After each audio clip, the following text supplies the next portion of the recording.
Microsoft unveiled more technical details about its new console, the Xbox One Scorpio, early last week. And there's been a lot of discussion in the gaming community about the console, about what it needs to do to be successful, what it would take to motivate me or another consumer to buy one. Where it stands in comparison to the other consoles. They talked about hardware. They showed off a very impressive technical demo. So I figured I would put together this video where I basically just do a roundup, where I go through everything that we know of and offer my 2 cents in and provide some sort of discussion about what it'll take to make the console successful, what it would take to make me purchase it and endorse it fully, whether or not I'm interested, whether or not I think it will succeed, price point, overall, just talk about everything. So that's what we're going to do. We're going to talk about absolutely everything. So if that doesn't sound interesting, I recommend you watch another video. But if that is interesting, let's get into it. So the first things first, Microsoft showed off this technical demo, apparently running off of the Xbox One Scorpio, or whatever they end up calling it. And it was Forza, and it was running at 4K, natively, which if you're not tech savvy, that's fine. What it just means is it's not cheating to get there. It's not upscaling or up-resing something. It is rendering pixel for pixel 4K, 60 times per second, which is impressive. No console has ever been able to do that before. And that up until this point, it's been reserved purely for PC players. Now, I am a PC player, so primarily, I also play on the PS4. I haven't had an Xbox One in a while. I gave it to my siblings. But I did just install this guy actually today, the Founders Edition of the 1070. And so when I saw this tech demo, I was very impressed. And I was like, damn, this console running 4K 60 FPS? That's impressive. Then I realized it was a tech demo, which the reason that's a distinction is because a lot of things can be shown off in a tech demo. It's a demonstration of something that's theoretically possible. So is it possible Forza will run when you put it, like plug it in, you start it up on your Xbox Scorpio? It's possible, yeah, it will run 4K 60 FPS as it is. But we've seen a lot of games that have advertised their ability to do something that they inevitably didn't really end up doing for the majority of their life cycle. For instance, Rise for the Xbox One when it initially launched. Beautiful game, even by today's standards, beautiful game. But that's not the standard in terms of graphics, in terms of that expectation, simply because it's not beneficial for most games to put their resources into that. And Phil Spencer, he's actually said this multiple times about the Xbox One Scorpio. He said that not every game is going to run at 4K 60 FPS or is going to push the hardware to its utmost limits in that ideal. They're not going to push native 4K in every game. It's going to be left up to the developers. Some developers are going to say, you know what, we could do that, but instead, like with Neo, for instance, we're going to give the player the option to also play with a higher frame rate. So instead of playing in 4K, you can play in 1080p, but play it 60 FPS or 120 FPS, whatever it would end up being, depending on the game, which is a very knowledgeable or wise of Phil Spencer to recognize that not everything is about pure pixel count, despite what marketing people will tell you. It's also about frames per second. It's about high dynamic range. It's about the amount of memory available to developers to develop new AI systems, things like that. So that in and of itself had to be taken with a grain of salt when I initially saw that tech demo of Forza, and I think you should as well. Impressive? Yes, but it doesn't tell the full story. Now, we were given more detail, which I was happy about. They explained that the new console will have 12 gigs of GDDR5 memory, which is significant, GDDR5 being really freaking fast. This is broken up into 12 single gig chips, essentially, that are put on the board. So it's not the same as in a PC, just plugging in cards. This is different. Now, the other thing is that the Xbox One, when it initially launched, it was split, so it had 8 gigs. This is a 4 gig upgrade, but the original Xbox was 5 gigs were dedicated to the app or whatever you were running, and then 3 were for the operating system. This case, it's going to be 8 for the app or game, and 4 for the operating system. So still effectively a 3 gig usable memory upgrade, which is significant. Now, following that through, they seem to have held to their prediction, or at least goal or initial advertising statement, that they would get around 6 teraflops of computing power. That's significant. That is impressive. Again, doesn't tell the whole story because it depends on how that's used. It depends on how that jives with everything else in the system. So pure teraflops doesn't tell you very much, but still impressive. Way higher than anything else any other console's been able to achieve. They also upgraded the CPU. At least they seem to have overclocked it. At the very least, the original CPU on the Xbox One was an 8-core running at about 1.75 gigahertz. The new one is running, it's also 8 cores, but it is running at 2.3 gigahertz compared to the 8-core 2.1 on the PS4 Pro.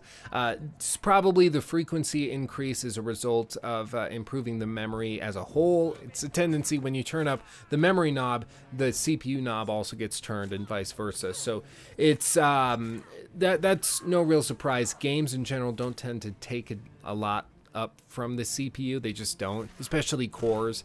The reason they have multiple cores is because they want to be able to handle multiple applications at once, things that the Xbox One and Xbox Scorpio seemingly would be pushing for. So with all of that said, they go through and they describe, this is an article from Ars Technica, and they describe all of the technical differences. The, GPU, they said that it's 40 customized compute units at 1,172 megahertz. Now, that doesn't really tell you a whole lot. Like, I can compare that directly, for instance, to the GeForce GTX 1070 that you can buy for your PC at home, but comparing pure clock speeds, not going to do a whole lot. I was running a benchmark earlier when I installed this, and I was able to boost this all the way up between 1,500 and 2,000 megahertz. So is that saying that this is inherently running way, way better than the Scorpio will? Not necessarily. Probably, but not necessarily. So pure clock speeds aren't everything. Again, with consoles especially, it's much more about how all of the pieces work together and how the manufacturer and the designer has built the entire system to work together. Consoles work together because they're just one item. They're one machine that's being built and being specialized and being optimized from the OS level. Driver level, OS level, specifically, they're dealing with one thing. So it's not purely the same thing as comparing it to, say, a PC. As much as we would love to do it, it's not a complete comparison. Now, they still have not shown us what the console looks like, what the casing will look like. They haven't mentioned anything about price, which I think is significant. At least on a common sense level, I would say they probably have some, very, very qualified marketing person that's saying, don't tell them the price yet.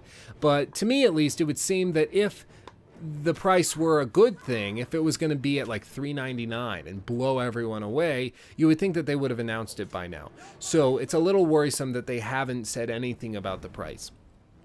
But who knows? They might come out and they might surprise us all and show us something truly incredible in terms of price and blow us all the way. So Digital Foundry, who headed up that reveal, they were given access to the hardware. They said that the hardware was impressive and was more powerful than they thought it would be. And they said that they estimated that the console could be priced around $499.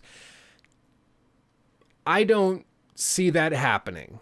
Now, I'll explain why. And if you see that happening and if you think that it's going to be $499, great, that's fine. Digital Foundry, who has a lot of really qualified people, agrees with you. But I've also read all of the dissenting opinions. There's kind of people that condone that agree with that original estimation of $499. There's some people that disagree with it and say that it'll be $399. And there's others that say, no, $599, $699. The $699 has been about the highest I've heard. My guess would be probably around $599 or $699. The reason is, looking at the overall strength and power and capability of the console that they are currently stating, if you were to try and build something like that, on a personal level, it would be fairly expensive. Now, you can always assume that the manufacturing process is going to offer some sort of discounts. You're building millions of these devices, so you can usually get a decent deal on it. But you're also talking about custom hardware, 40 custom compute units for the GPU. That's significant. You have to basically create your own I mean, it's a big ordeal to create a custom GPU for yourself. In addition to that, you are also dealing with marketing costs, which they will presumably be doing a lot of as you get near the launch of the console. You will be doing a lot of retailing costs, putting up things at these retailers and pushing it, asking them to hold it, shipping the console to that retailer. All of that adds into the total price before you pay for it. So with all of that taken into consideration, look at the Nintendo Switch, for instance. They tore it down. A Japanese company tore the device down, estimated it would be about $257 to make the Nintendo Switch. And once you count in all of the other things that I just mentioned, it would run maybe about $310, $312 in terms of total cost. And they're selling it to you for $299. So Nintendo's actually losing money, more likely than not, on each sale of the Switch. Now, they're making it up, of course, with the Pro controller, which many people say is absolutely necessary in order to actually use the Nintendo Switch. They're making up with Zelda, with 1-2 Switch, with everything else that they're pushing. So it's a little different. But the Scorpio seemingly won't have any of those necessary accessories. If it did, I'm sure a lot of people would be upset. The only comparison to show, again, how absurd Nintendo is, it would basically be like saying, well, the default Windows or Microsoft Xbox controller we're going to give you, it'll work okay, but you really need the Pro controller in order to take advantage of it because of response times, whatever their excuse would be. And so you essentially need to spend $100 on a new, $150 on a new controller in order to actually get the most out of your system, in addition to the console that you just bought that comes with controllers. That's how absurd Nintendo is. I don't think Microsoft's going to do that. I think it would be just pure suicide. But you know, that's just a little aside to point out how frustrated I am with Nintendo about that very thing. So with all of that said, the Xbox Scorpio, I could see them potentially selling it at a slight loss. We're talking $5 to $10 per unit. If you're talking it costs $500 or $600, $700 to make the console, and then they sell it at a discount of $100 per console, that's insane. You're talking about potentially selling 1 to 2 million of these things, and they're not pushing any direct accessories that they can mark up to an insane degree and make up that money. So it's not likely that they'll discount it that much from what it would actually cost to produce. With that having been said, I looked at it. The people I've read tend to estimate it'll cost anywhere from $550 to $650 to produce a console that's capable of doing that, at least with the knowledge we currently have. And as a result, it would be anywhere from $599 to $699. Now, that's my personal guess as to what it will eventually cost. That paired with, of course, Phil Spencer's statements that it's going to be a premium console. It's going to be for the premium gamer, things like that. They're trying to set it up to be a very premium, cream of the crop product. That's not something you do before launching it at a discounted price. And so my guess would be it's going to be more expensive than cheap. Now, is that in and of itself a death knell? No. No, and I know this is getting long, so I'll try to trim it down. That's what she said. You thought this was going to be a mature discussion. You were wrong. But with that said, what it always comes down to with consoles and with any platform are the games. Always. Always. The PS4, PS4 Pro, I could care less about them, but the reason I have a PS4 is because of Bloodborne. Is because of Naughty Dog, and because a viewer sent it to me. But still, the reason I play on it is because of Bloodborne, is because of Until Dawn, because of Guerrilla Games, because of Horizon Zero Dawn, because of all of these different games that are console sellers that are so good that I'm willing to boot that up and experience it at a lower frame rate, lower resolution, whatever, as compared to what I could get on another platform. And Xbox, all of a sudden, looks like they nailed the platform. But they still don't have those games, at least for me. Some people, they look at it, they say Halo, Gears of War, the games like that, Forza, those are their console sellers, and they will buy a $500 console just to experience those games. For me, that's not personally my appeal. My current viewership don't tend to be about, like, that doesn't tend to be their taste. But it's possible. It's possible that they could blow me away and really come out with something hard-hitting that blows us all, just blows my mind. They get all mentally gay on it and blow my mind. It's possible. It's possible, but not incredibly likely at this short notice. The console is set to launch later this year. That means we're going to see the games they plan to launch it with at E3. And unless they have some new crazy IP or some new crazy thing that they talk about, it's not incredibly likely that I'm going to be motivated to go out and spend a premium price for a premium product with games that I don't really love. It's the same reason I haven't really gotten a Nintendo Switch yet, is because, yeah, the device seems really cool. And I've said multiple times, if the Nintendo Switch had Dark Souls 3 on it, I would buy it. That would be my console seller. I'd be like, you know what? If I can play one of my favorite games on that console, I will buy it. I will spend that premium price.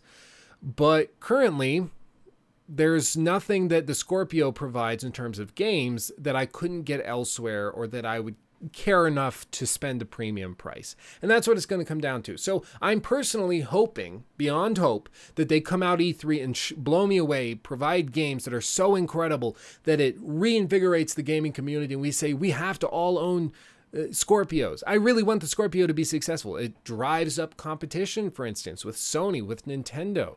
Sony is becoming very, very confident in their position right now. The Switch comes along, says, well, we can do this too. We got the mobile market. And all of a sudden they nail everything, and it's doing very, very well, possibly even better than the Wii. And the Sony's looking at, okay, well, we got to deal with that. If Microsoft comes out with the Scorpio and blows everyone away with amazing games and amazing exclusives, everything like that, and they steal over another chunk of the market from Sony, it can only be better for you and for me, because it's going to drive prices down, competition increases. I mean, basic economics. I guess I don't need to explain it, but it'll be good for all of us. And so I'm hoping beyond hope that this really ends up being successful, that they get it down to a low price, but more than anything, that they get great games on it. And they come out, they show State of Decay 2, and it blows everyone away. I loved the first game of that. I like the original State of Decay. Loved it. Apparently this one is going to be really amazing. So I'm hoping they can blow us all away. We'll just have to wait and see. But this has gone on way longer than I thought it would. Thank you for watching and listening. If you've made it this far, if you've made it all the way here, then I need some way of thanking you and seeing your comments in the description, because I like rewarding people who watch the whole thing. So we'll have a code word. You put a hashtag of this in your comment. I'll search through those and you guys will get seen. I guarantee it. The hashtag, let's go hashtag something random. Hashtag candle. Hashtag candle. Put hashtag candle in your comment and I will read it. That's a very random, but that's how we roll. I could have made it related to the topic, but that's no fun. I'll point out a candle. That's what we do. But thank you for watching. I'll shut up now. I love you all. Peace out. Hey, did you like that? Well, that was just an extra of the full show that I do every weekend. So if you haven't seen it already, make sure to check it out. Ad card things popping up everywhere, and subscribe if you haven't already.